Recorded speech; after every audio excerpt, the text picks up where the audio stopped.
Good morning once again. This is Dorcas. Happy Tuesday.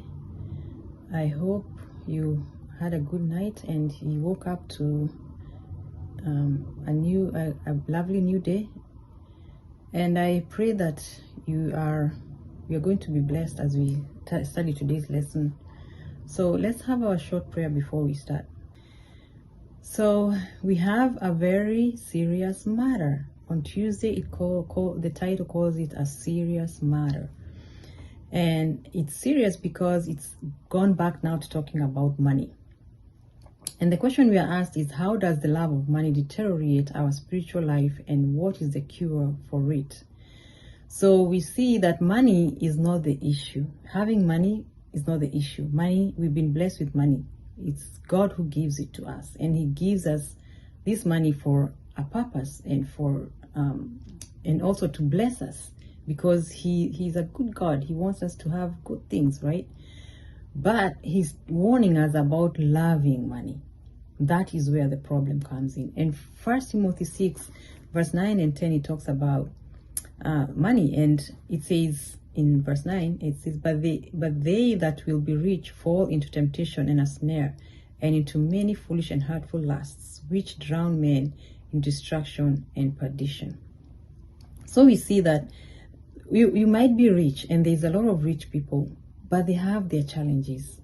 And the challenge is that there is a chance that the rich is going to fall into temptation and a snare, and to many foolish and hurtful lusts. Because the more money you have, and the more you love it, the more you become lusty, and the more you desire things, and the more you become selfish and able to even do things that are not really honest or good or a blessing to others, and just because you want to have more for yourself. And verse 10 says, for the love of money is the root of all evil, which while some coveted after, they have erred from the faith, and pierced themselves through with many sorrows. So you see, these are people who are of the faith, and they veered away from the faith because they've loved money more. I mean, when you love money more, you spend more money looking for it. You spend more money, it's more time looking for money, more time thinking about the money, more time thinking about things to do with the money. And so it becomes an obsession, and the more you do, the more you love, and the more you covet. And so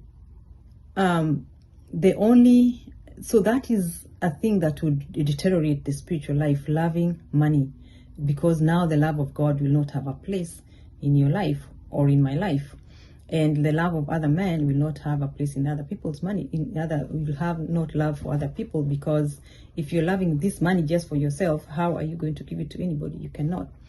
So God, we've been told that God has ordained that giving should become a habit, that it may counteract the dangerous and deceitful sin of covetousness. So the cure for love of money is giving. And it's saying continual giving starves covetousness to death. So when you start giving, you're not as selfish, and you don't put too much on what you have. You don't see it as something worth keeping or worth thinking about much, or even worth talking much about. It's a means to an end whereby you're able to share it with other people who are less privileged or less blessed than you are, because money is supposed to be a blessing. But again, we've been told that where our spiritual life deteriorates, it's when we love money more than man, or when we love money more than God. And so the spirit of covetousness crops up, and that's really what's supposed to be discouraged. That's the only way to cure it, is by giving other people. And also, loving money, and we become more like the world if we love money more than we love the Lord. So where does God want us to focus our attention, and why? In Colossians 3 verse 1, we are told, let's see what Colossians 3 verse 1, I hadn't looked for it before. It says, if ye then be risen with Christ, if ye then be risen with Christ, seek those things which are above, where Christ sitteth on the right hand of God. So our attention should be on Christ, because we are Christians and we are followers of Christ, and so we should be looking up to Christ, and that's what our focus should be, and that's what's going to starve our love for money or the world.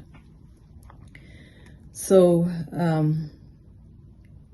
so as we think about this, let's remember that it's been called a very serious matter, and it's really something to be thinking about, because I believe this is a challenge that most of us are facing on how to use money, and where do we draw the line between using this money as a blessing and being covetous, and also being selfish and not wanting to bless others, and also losing our love for God. Like, do we put God first when it comes to these needs that He's given us?